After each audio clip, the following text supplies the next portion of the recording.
Um, okay. Nice to see everyone. And we will get our meeting started.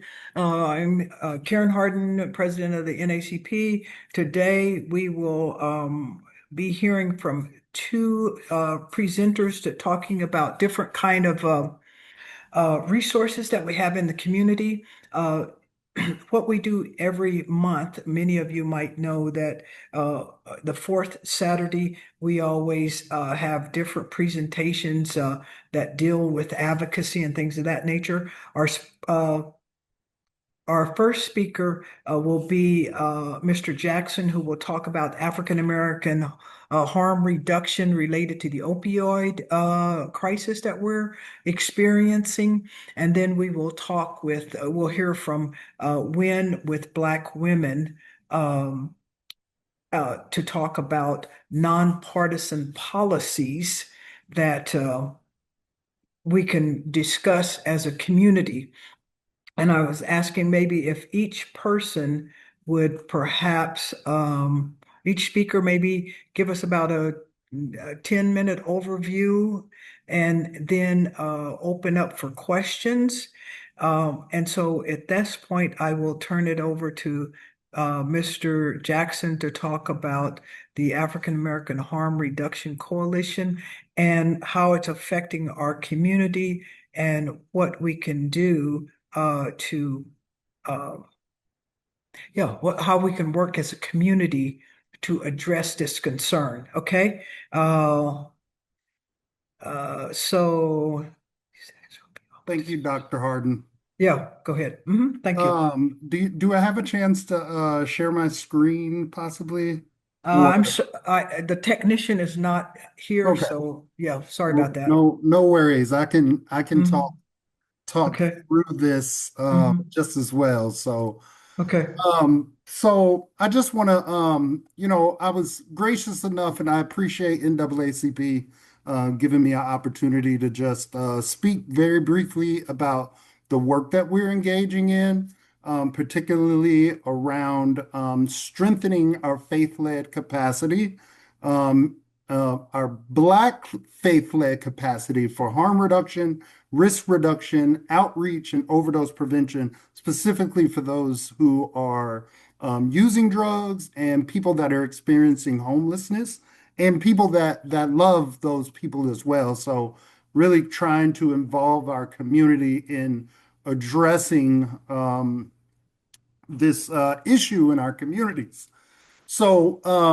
The reason why we're doing this is because I've been doing this work, substance use prevention, specifically in South Phoenix for about 15 years. And, when the opioid epidemic had kind of hit, and most recently, as we started looking and diving into this work, we recognized through the state data that Black folks are 1.5 times more likely to die from overdose deaths.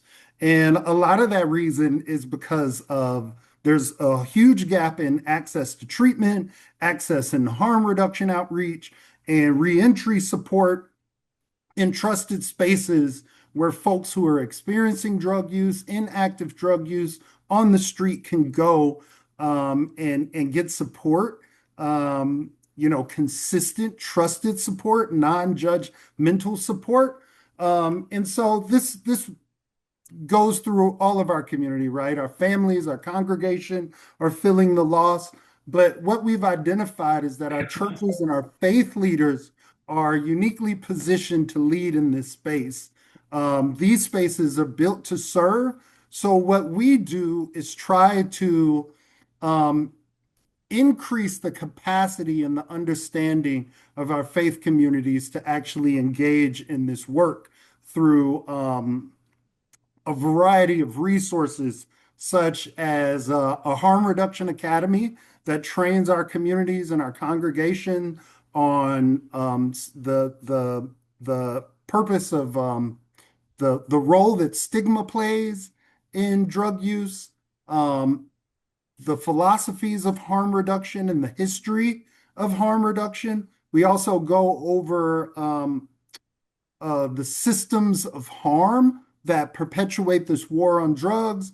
We also talk about mutual aid, the history of mutual aid, and how to protect yourself when you're doing mutual aid. And that all leads up to us training our communities, specifically our Black communities, on how to recognize, reverse, and respond to an overdose death because we are dying disproportionately from the opioid use.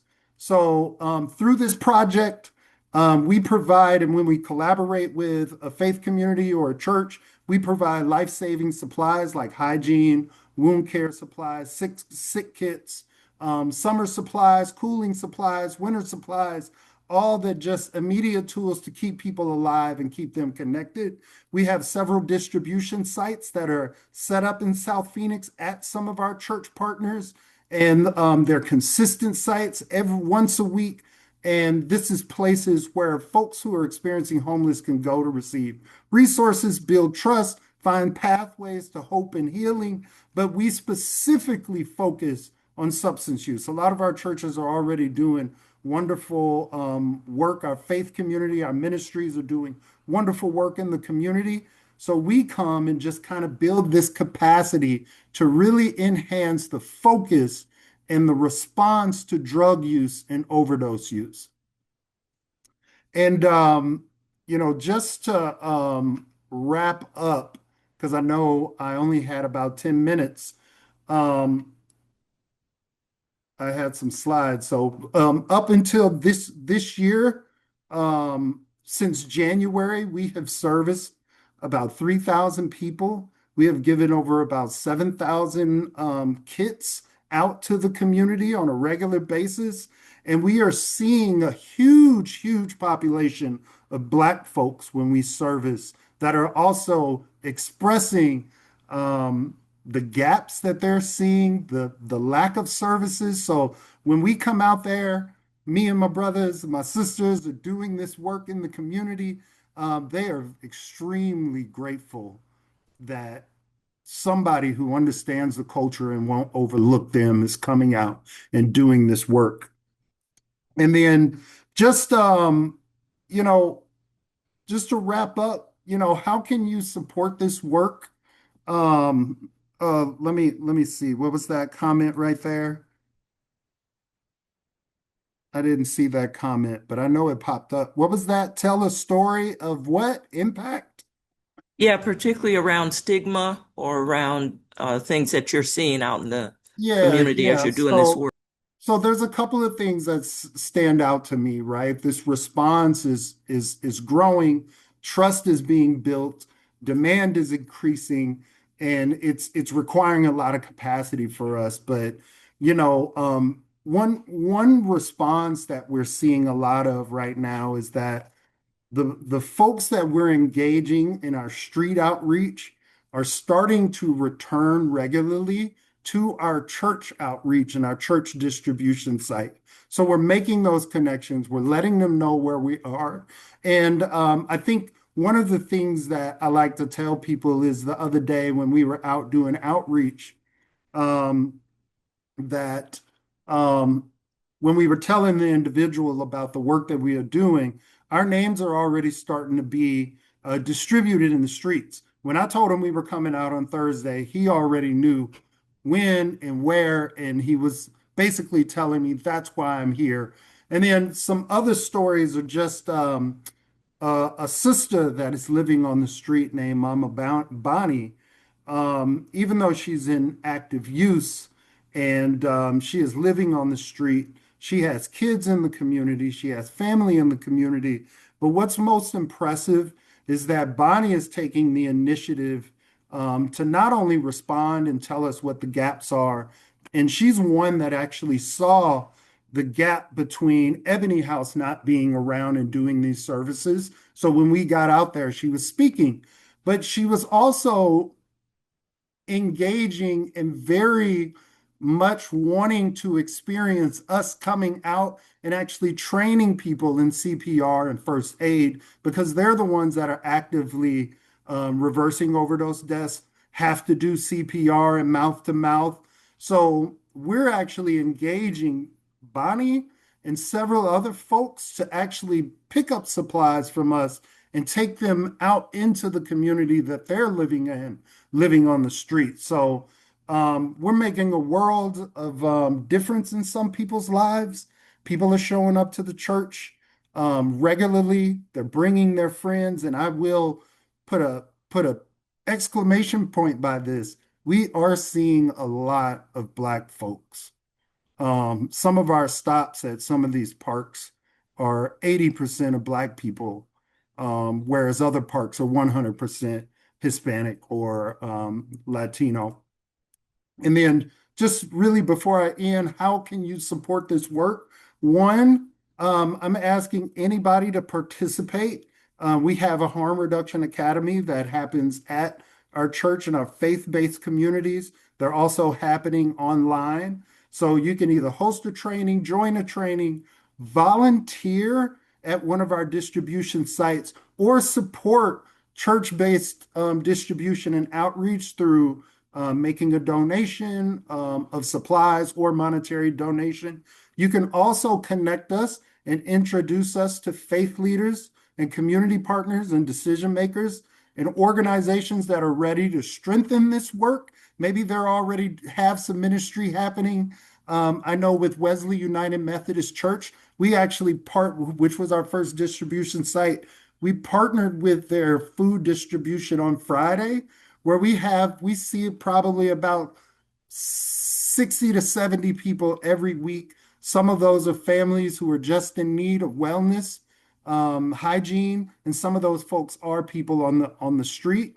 And then just invest in the work that we're doing. You can sponsor a church, you can sponsor a distribution, you can sponsor a harm reduction academy, and help us grow this program. And I ask all of us to just advocate for people who are using drugs and that are on the street so we can challenge the stigma that is happening, elevate Black-led solutions like our own program, and help protect access to outreach, overdose prevention, and community-based trust that is non-judgmental, that is trust-based, because that is actually how we end up changing the disproportionate deaths of our Black communities. So you guys can't see the QR code, but I will put a link in the chat if you have any questions or you want to get involved or you want to have a one-on-one meeting with me or sit in one of our info sessions to learn more.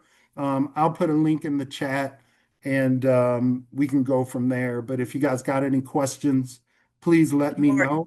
Shamari, would you introduce your advisory council as well? Yes. So all of the work that I've done over the last year, I couldn't have done it by myself. So one of the first things that we did was we put together an African American Faith Community Advisory Council on harm reduction.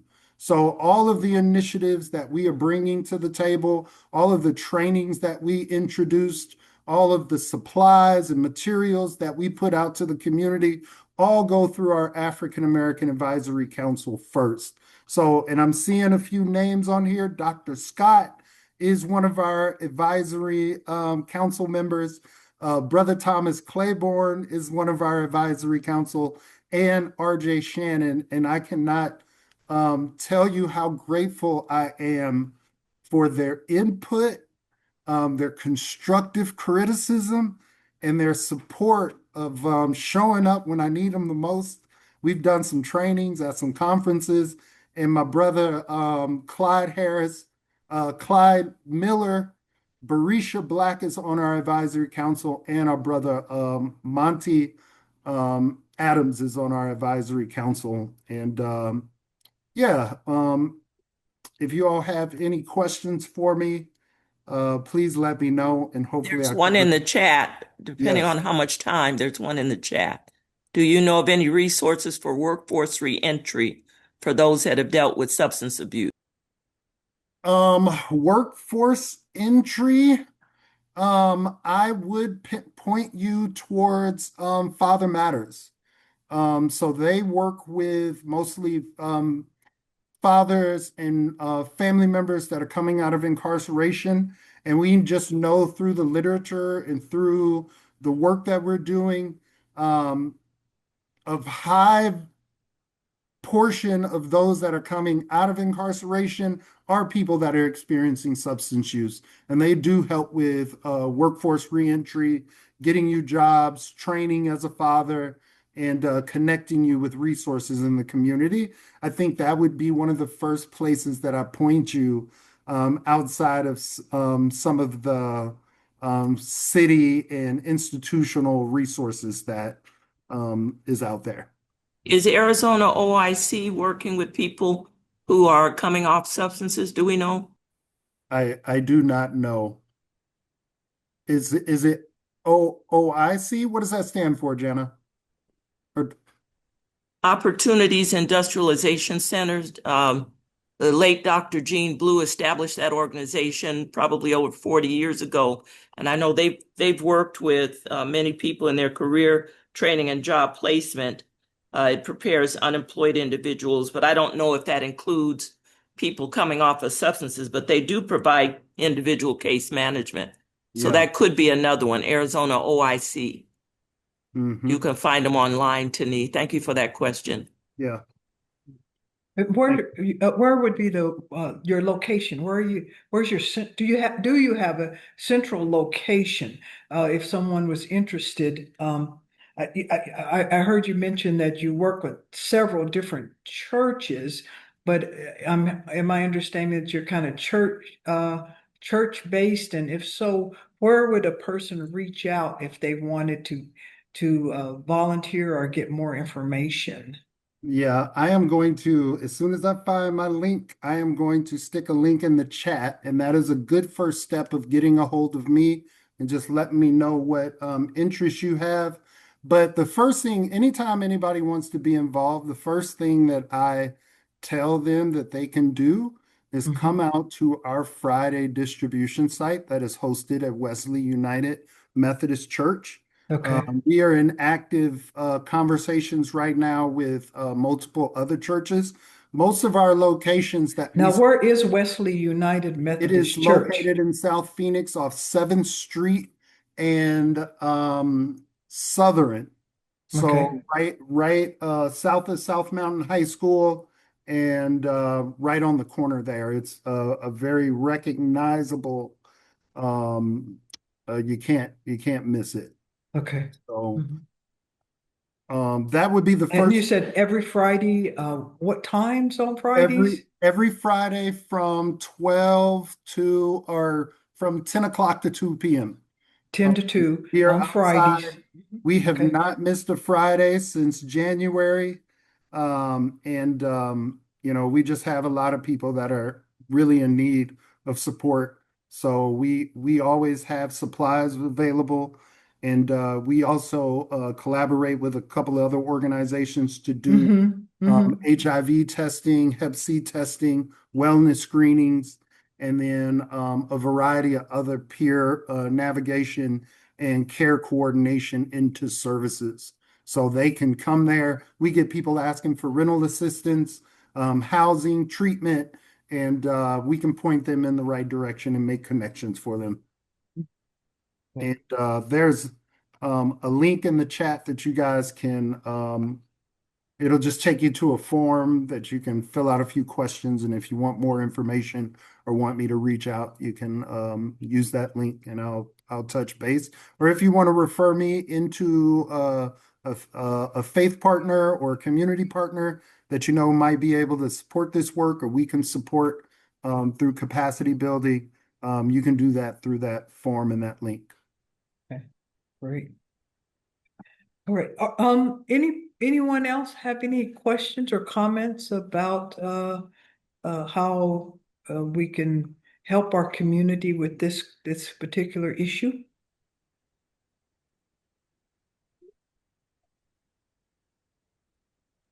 Well, Dr. Harden, as Yeah, yeah. part of my role as advisory council member, we want to just thank you for this platform and knowing that you reach a broad network of people. If you could just keep this on your mind, and if Hmm. there's another opportunity for us to partner with you, either in person or at some other type of event, we'd be more than happy to do it. This is really a lifeline for the African American community. And we are working with faith-based groups as well as Hmm. other community groups, not just churches, Mhm. although that was our priority, was to start with the church. Okay. Um, but we would really appreciate any opportunity to work with you folks and even to table at events that Oh, yes. you know Okay. about. So please keep us in touch or Okay. keep us in mind for things like Okay. that. Thank you. Okay. Thank you. Okay. Um, All righty. Thank you so much. I'm glad you reached out to our organization. As I said, as our community sessions on the fourth Saturday, our main purpose is to kind of update people on the variety of activities that the NAACP tries to engage in, anything that kind of uplifts the community. And we thank you for this valuable information because when people call in to the office to ask for help, it's helpful for us to understand what kind of resources are there for them. And we would be able to refer them to your organization for help when we get folks who are looking for this type of assistance. So thank you so much for giving us a call. And then Thank you, Dr. Harden. there's a question about a website. Um, uh, do you have a website or just have them click on the link that you provided in the chat, Um, I your do have a website? website, Okay. but it Mhm. does not show our harm reduction work just yet, but I will put our website in our at southmountainworks.org. It Okay. shows our other programs around substance use prevention. So we have an MOU that we work with Roosevelt School District, and we're in probably 4 different schools right now, Hmm. providing life skills education and leadership programs for students that go to those schools. It's an open program. We're in every school or every middle school classroom from sixth, seventh, and eighth in all 4 schools. So, Great. but you can also use that link, all those emails and any inquiries and messages from that email will come directly to me. And Dr. Harden, I will, after this meeting, I'll send you a one pager that you can keep at the office. And if anybody does call, needs any support, with substance use or just resources to get connected, you can use that one pager and send them my way if you That need that would some be support. that would Dr. be Harden. great. That would be perfect. Yes. Hi, Yes, there's Dr. another Harden. question. Hmm. Yes, this is Tale Hornbeck. I just wanted to mention to Mr. Jackson, I've been in touch with the president of the Greater Phoenix Urban League Young Professionals. They're putting Hmm. together a wellness, health and wellness fair, and are seeking folks to table, who service that space in the local community. So if you could keep an eye out, it sounds like I can contact through the email that you just dropped in the chat or through that website, unless there's another preferred way. But I'll actually jump on a call with her here soon and would love to offer you all up as a tabling resource for the Perfect. event. Excellent. That'd be great. Okay. Look at those connections. That's what we're here for, to share resources. Great. That's perfect. That's perfect. Great. Okay. All righty. Well, thank you so much. And we'll look forward to that one pager because when people call into the office, as well as I actually, our branch, we send out we have weekly announcements. Our listserv goes out weekly, and we have about 500 folks signed up on our listserv. So when we get that one pager, we will add that to our weekly listserv. Okay, so Yes. that'd be Thank you, great. Dr. Harden. No, no, no. Thank you for the work you're doing out in the community. That's what we're all here for. I think we're all here because we have a passion for helping the community in one way or the other, So thank you for the work you're doing. And I'll look forward to, like I said, look forward for that brochure. We will get it on our listserv that goes out weekly. Okay. All right. Excellent. All right. Have a great day. All right. Good. And at this point, our next presenter will talk to us about please, everybody, I hope you'll stay on and listen to more resources that we have in the community. It's Win with Black Women, and we're going to discuss what policies actually, what can we all do collectively to make sure policies are put in place that help people such as the ones we just talked about who are impacted by opioid crisis and or other situations in the community where we know that when we reach out to those who are in need and uplift them, it helps us all. So, the NAACP is a nonpartisan organization. We do not, the NAACP does not endorse candidates. The NAACP supports policies that work to help disenfranchised individuals in the community, and collectively all groups, we have to work together to make sure that we are supporting um, folks who provide policies or endorse policies that lead toward democracy. And so I'd like for us to take a moment to hear from a group in the community called Win with Black Women, and how can we collectively work to support nonpartisan policies that uplift the entire community. So at this time, I'd like to turn it over to you, Mrs. Owens. And thank you. Mhm. Oh, absolutely. Thank you for having me. Excuse me. And before I get started, I want to also make sure that I acknowledge the work that Mr. Jackson is doing, and everybody working with him to do that good work in the community. So thank you so much for the work that you're doing. In the chat, I did put in a link, and that link it'll open up a page that's invitation and more information on our organization. I think before I can speak to anything that has to do with politics, I should first, for folks who might not know who we are, I do see that there are several people on this call who I absolutely adore. Dr. Scott, RJ, and Reverend Claiborne. I'm a member of First Institutional Baptist Church. So some folks are aware of the work that we do, but just in case for those who are unfamiliar with Win with Black Women, I am the state lead for Win with Black Women Arizona. And we're not a traditional organization. We're actually a living, breathing collective of brilliant, bold Black women. It is in the name, Win with Black Women. We are not anti-man. There is a Win with Black men. We support and uplift Black women in business and politics, and we're a group of entertainers, folks in tech, talent, sports, and in politics, of course.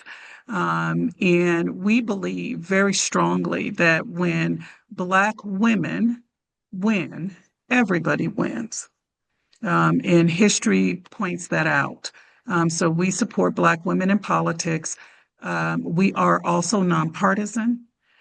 We support Black women in politics who share our values, and our values are about uplifting our community and work and policies that support folks in the Black community.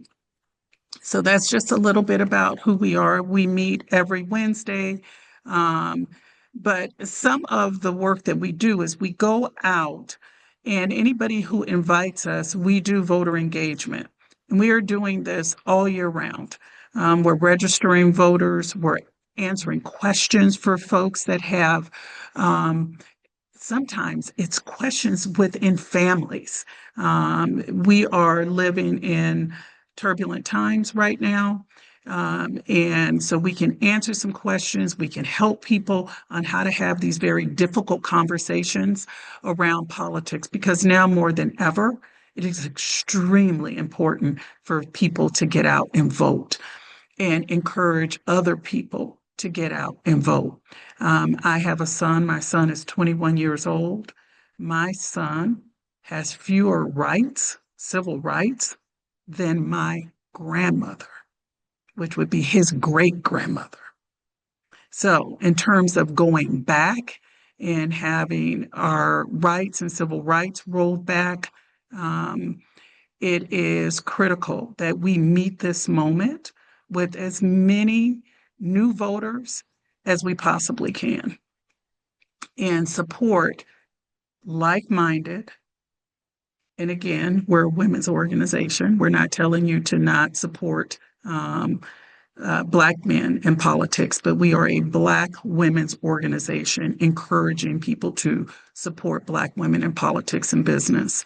I won't go into the detail, but right now in Arizona, I'm very proud and impressed in the moment that we're in right now. And I want to share just very briefly because Reverend Claiborne, First Institutional Baptist Church, had a lot to do with that and how we got started in January.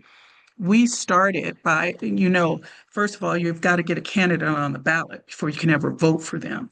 So, in introducing the community to the various women, Black women who support our values, and they have to be all dialed in and uplifting the Black community, they opened a space for us to engage with the people at that church, and as did Tanner, as did Greater Bethel, Southminster Baptist, and we will go anywhere. It doesn't have to be a church, any organization that you want us to come and speak to you about voter engagement, we show up. They sign petitions, they got those candidates on the ballot, and it is a record number of Black women on the ballot at the same time across the state of Arizona. It's never happened to have this many Black women on the ballot at the same time. So roughly right now we have 17, 2 pending, advancing to the general. There's a lot of steps that get from going to the ballot to advancing to the general. So when we talk about policy, we need to be in the room and in the spaces, and that's how we get in the room and in the spaces, is to have politicians who we can talk to, who understand us, who understand what's going on in our community, and who will stand up and fight for rollbacks that have to do with civil rights that affect Black people and all people for that matter. So when we talk about, and I refuse to call it DEI because it's actually not DEI. The acronym for it is DEIA. They leave the A out, I think intentionally. It's diversity, equity, inclusion, and accessibility. I say it. I don't call it an acronym because it has been vilified. And when you say the words out, you force the other person listening to hear it. So you're not for diversity, you're not for equity, you're not for inclusion, you're not for accessibility. That is what that means.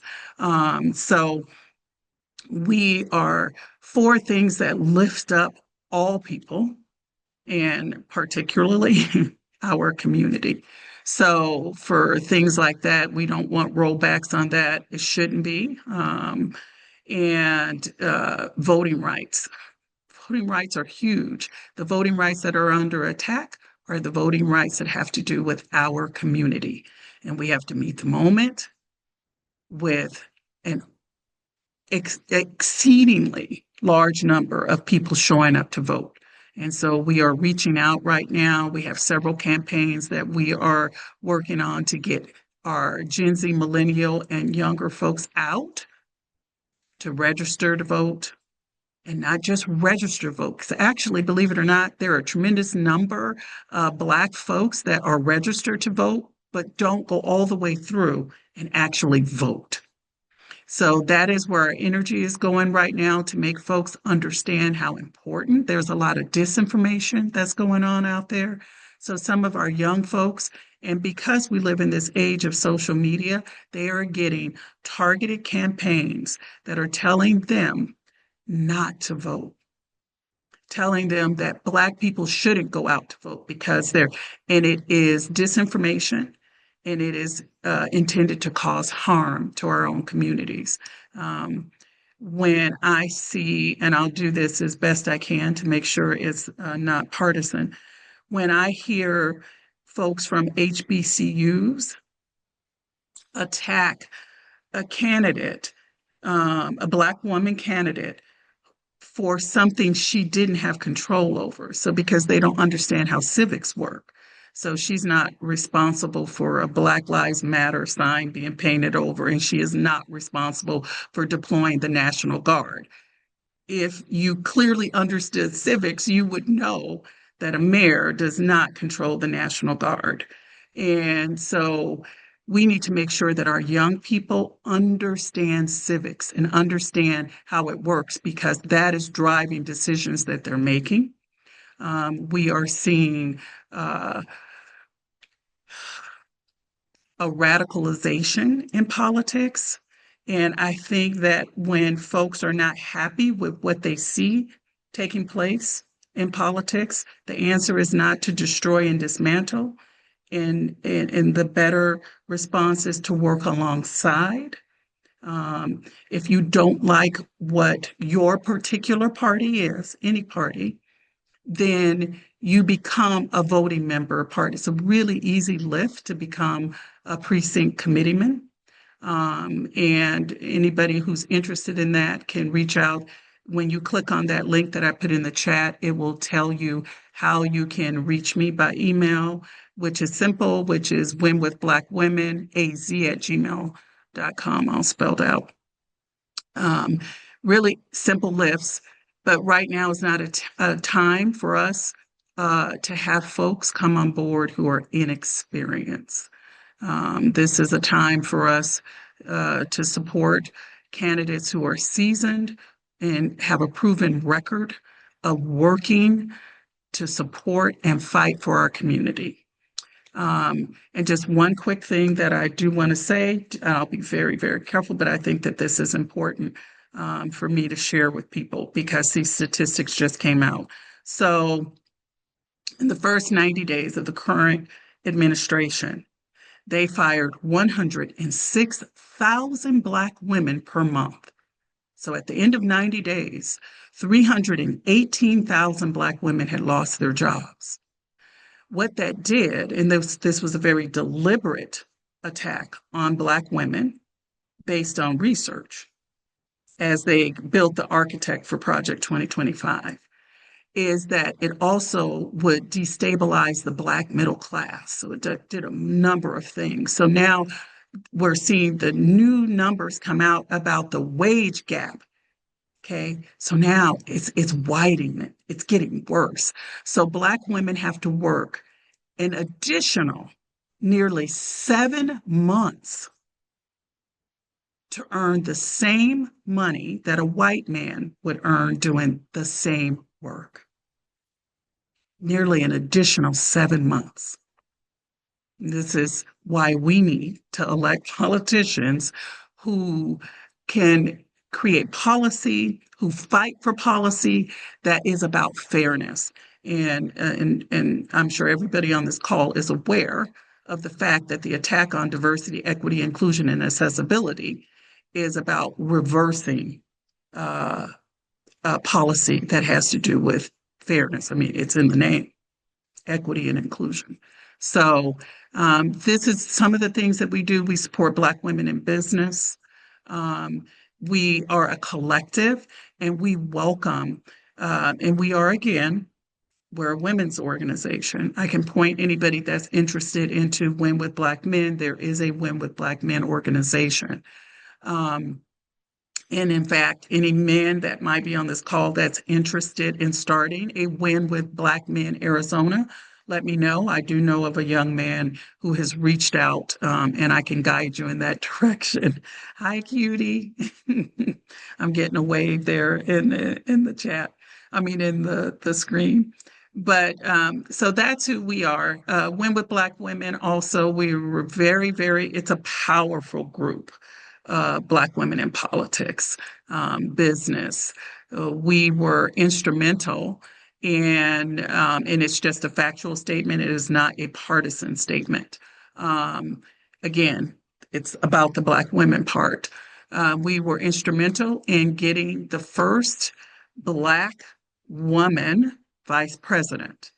Win with Black Women was instrumental in making sure that at the time, President Joe Biden, or that he selected her when he was running as his running mate. He kept his word, and we had our first Black woman vice president. We were also instrumental in making sure that we had the first Black woman and Supreme Court Justice in Ketanji Brown Jackson. And we were also instrumental in making sure we brought Brittany Griner home. This is a powerful collective of Black women.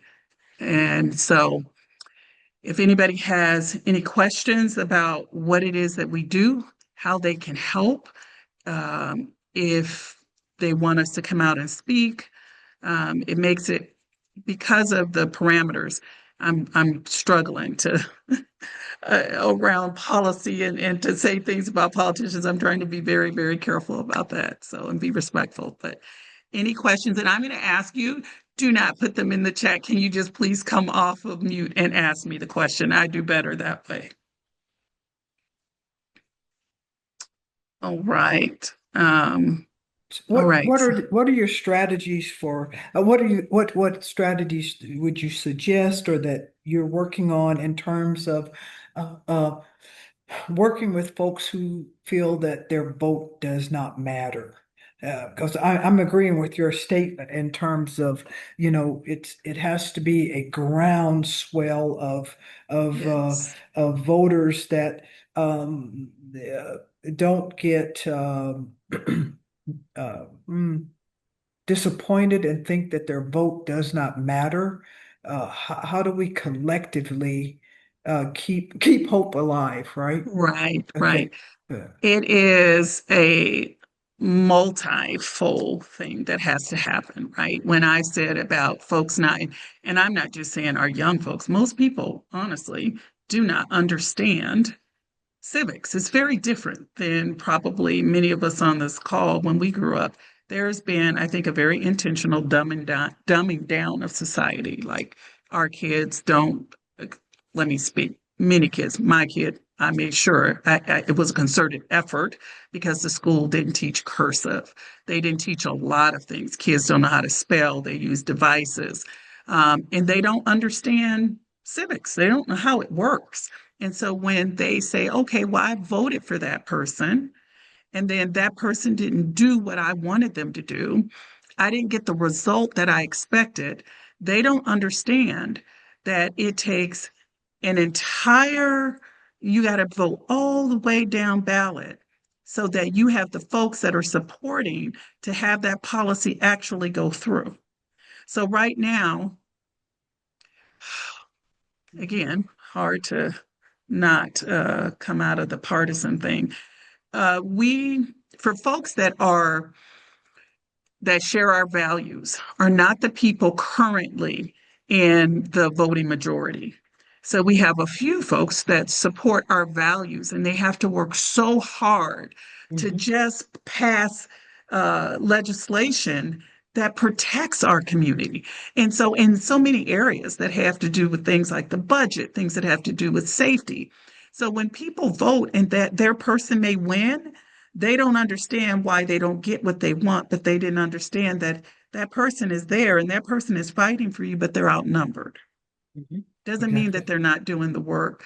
Okay. So we, And here's a concern that, or an observation that I have is, and I constantly thinking, how do we combat this? Is that um, currently, out of the current administration, there's lots of negative information. There's lots of negative information that comes out that we're going to do this and we're going to do that. And as most people understand, the NAACP is really it's a civil rights organization, and our mission is to be in the courts, not marching up and down the streets. And so most people say, well, what are you guys doing? Well, it's effective. we are constantly litigating and joining other organizations and litigating against some of the policies that come out that don't help the majority of people. And one thing that I don't know how we have to, what one thing that we have to address, I think, is that when those positive litigations occur that shut down some of the things that might disenfranchise people, uh, those decisions don't get a lot of media attention. So people, to me, it seems like it may lead to folks feeling more hopeless. Oh, Yes. all of these things are happening, all these things, because they don't understand that, yes, a lot of, let's say, 20 negative, well, we're not going to let these folks into the country. We're not going to do this, we're going to do that. Well, maybe only 25% of those things are getting through, if that. But there's 75 to 80% of all of that noise that gets stopped through legislation, but people don't hear that. Yeah. So it might lead to a sense of, oh, well, why fight? We're not going to get anywhere. Which Hopelessness, right? that should never be the response, right? To not fight. You have to keep and the fight that we're facing right now is nothing compared to what our grandparents and Ancestors, yeah, parents yeah, had that fight. Like, right. okay, so our founder, Joteka Edie, got her start at the NAACP. And Hmm. in our meetings, we're constantly, um, when I tell you it's a powerful collective, it really is. A lot is done in the courts. There's a lot of Hmm. blocking, a lot of Hmm. fighting, and we're Correct. always on top of that. We always hear that.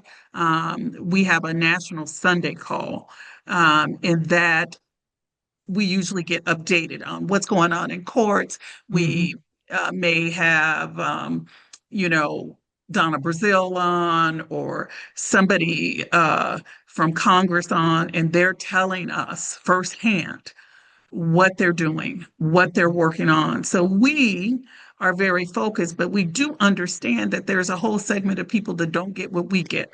And we Correct. try to share that. Hmm. And so there are, and we are working on it. There are some politicians that are offering classes on civics. They're working with young Hmm. people.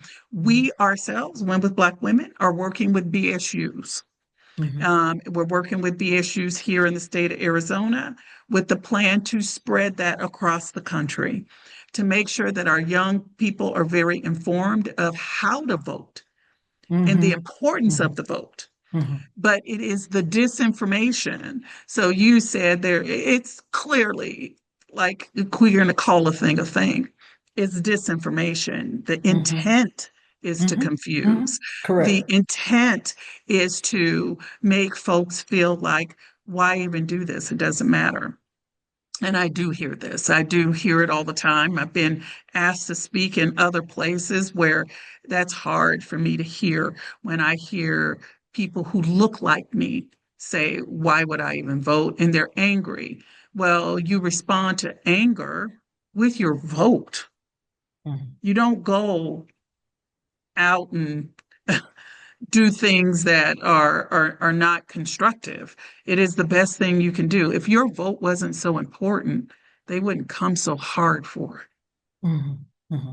Okay. Yeah. This There's a, is, and we see this on a regular basis because the vote is that important. It is what exactly. each and every one of us who have the right to vote in this country, there is no more important or greater power than most people would have. Hmm. Hmm. It's the There's a power to question vote. from Mr. Jackson, please. Hmm. Yeah, I just got a really quick question for Sure. a small organization like myself that is has access to a community that may not be so indulged to vote, may not have the knowledge or the information, maybe not be registered, but I have a real opportunity to engage folks to increase that. Um, where do I start to get some support to do that?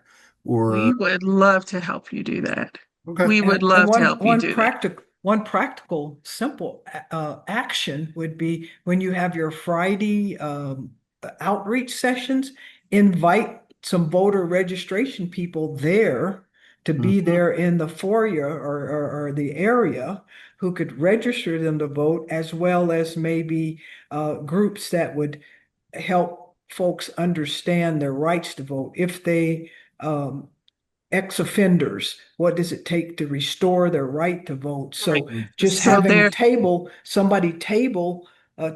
right there when you're giving your resources to them. Sorry, yes. and we are happy to train you, to provide you with our resources, and we are happy to show up. Mhm. Um, Whenever we go, like before we go to a church, oftentimes we have somebody from that church that is at another church that we're currently at alongside of us. So they because it sounds easy. Oh, I'm going to tell you how to vote. I'm going to get, no, folks have questions. And so to learn how to, excuse me, engage, to answer the tough questions because they're going to come at you. Mhm. So we do that. We do a training and then we go on to a church or a community center, wherever we're invited, we will show up. So we're happy to do training for you. We're happy to have you come out wherever we're going to be and engage and then give you the resources. We do a lot of the signing people up or to register them to vote using handheld devices, so just using their phones. We do QR codes, phones. It is easiest, it is the fastest, and we can do it just out on the go like that. And we usually, and what we were seeing when we first started at First Institutional Baptist Church, we were surprised. We started telling people, we want you to check anyway. We know that you're registered, but we want to make sure because Mhm. we have a recorder who is purging a lot of voters here in Arizona and who doesn't share our values. Okay. So that's my word I'm going to use. Doesn't share our values. And that recorder is purging a lot of voters. So he had decided that if I look at your signature and two signatures, your current and a previous one from whenever, could be many decades ago, and if they don't look the same, I get to purge your registration. And we were seeing there for early on, 1 in 4 people have been purged. It's a lot. So now, then the people that were in line standing around us, watching other people go, oh my gosh, you know, I know I'm registered to vote. And then seeing that they had been purged, then people started saying, let me check, let me check, let me check. So that's one of the things that we do is that we make sure that people have not been purged and we encourage people to continue to check right up until it's time for the general. Because I think we're going to continue to see that where voters are being purged who shouldn't be. Um, so does that help? And Mhm. if you click on that link will carry you through everything about Win with Black Women Arizona, including um, giving you the email where you can get in touch with me, and I'm happy to work with you and We have time helping for, oh, okay. anyway. Mhm. Hi, RJ. We have what time for one more question, Miss RJ? Hmm. Yes, Hi, I Miss love Stevie. RJ. I'm so How are glad to you? see you. I'm good. Yeah. I actually just got back from being in New York and DC and Wisconsin. So Wow. I'm loving this conversation. And I've been purged twice Hmm. in Yeah. Arizona. It, Wow. it's And if we're you're not leading. checking, you will not know. So I always tell Yes. Yeah. people just because you registered doesn't mean that you're still registered. So make sure that you go and double Keep check. registering. Yeah, And okay. Um, good point. And thank you for telling people that. oh yeah. And just that, and sorry to just quickly interrupt. And just that what you said, I've been purged twice, so I continue. That's the conversation. That's the direction we need to go. Where you people are right now with all of there's a lot of intimidation, disinformation, again, intentional. So then people feel uncomfortable. They feel uncomfortable having the conversation. You have to have it. Start with the people around you, closest to you, in your family, your friends, your neighbors. Have the conversation and keep having it. So Mhm. thank you, RJ, because that is what needs to be done. And I completely agree with that. But I also recognize that some people are busy just trying to survive. So Mhm. uh, Mhm. and they may have voted over the years and found that their situations have only gotten worse over the years. So, you listen to them with compassion and understanding, but still give them that hand up if they need it to get to the polls to vote. I wanted to go back to Shamari's question because I know that part of this conversation was about policy, and a policy that is state led, and one that I think Arizona should be looking at, and our advocacy organization should be supporting, is that anyone that has a felony record should be able to vote. Mhm. Mm-hmm. That's a right that was taken because they were purposefully making sure felons look like us. Right. So if they look like us, we don't have the right to vote, right, because of a felony. What does that do? It stacks the deck against us.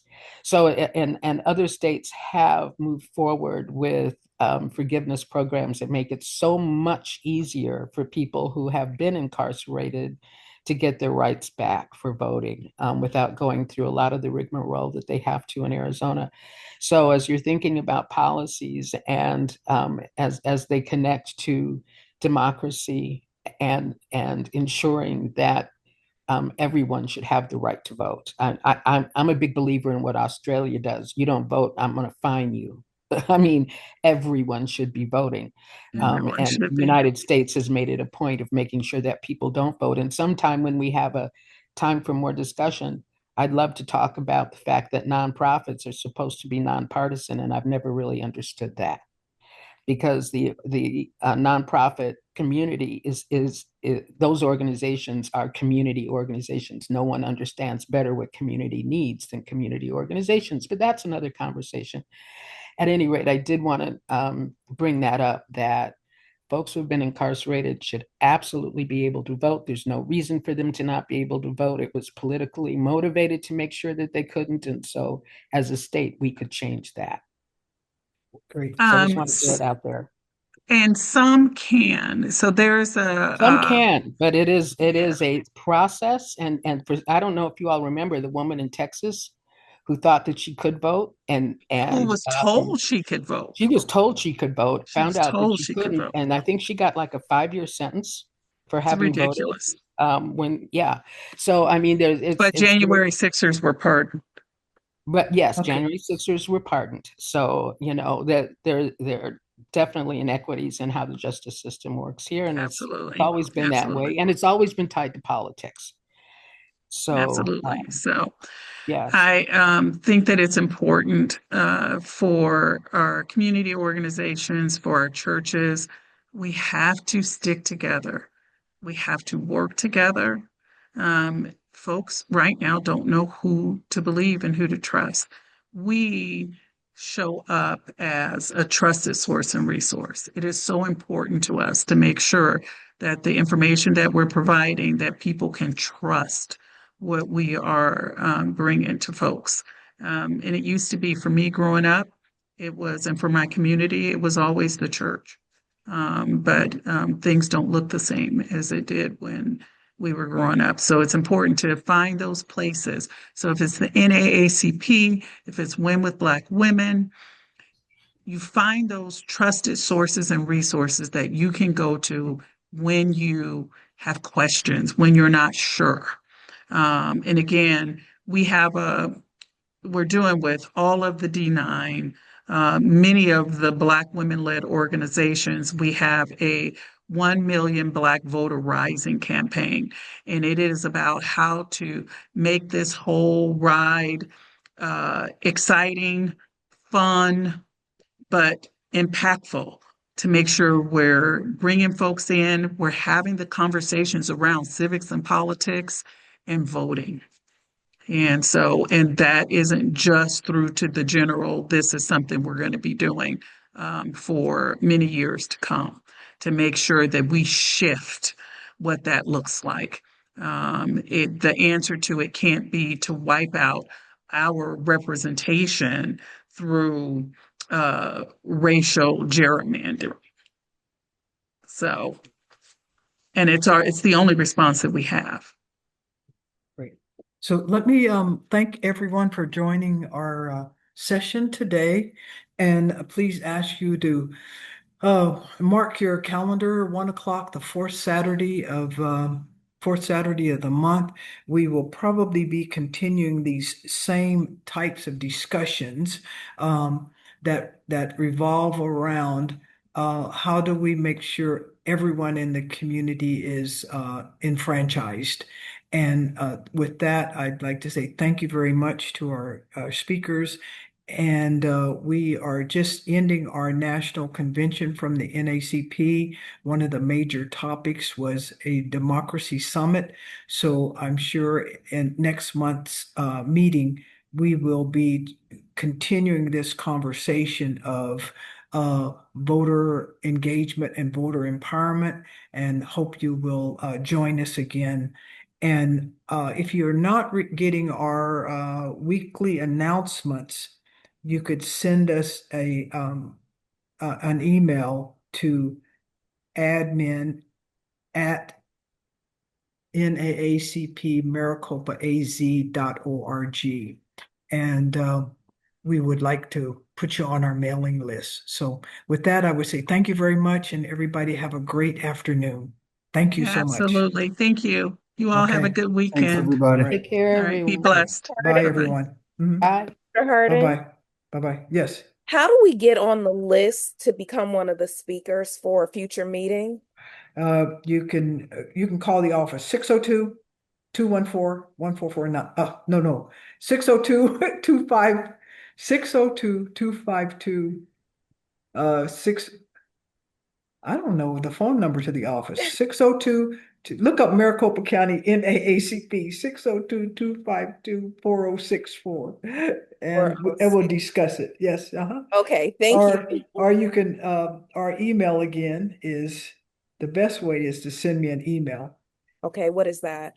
ADMIN at NAACP, the word Maricopa, az.org.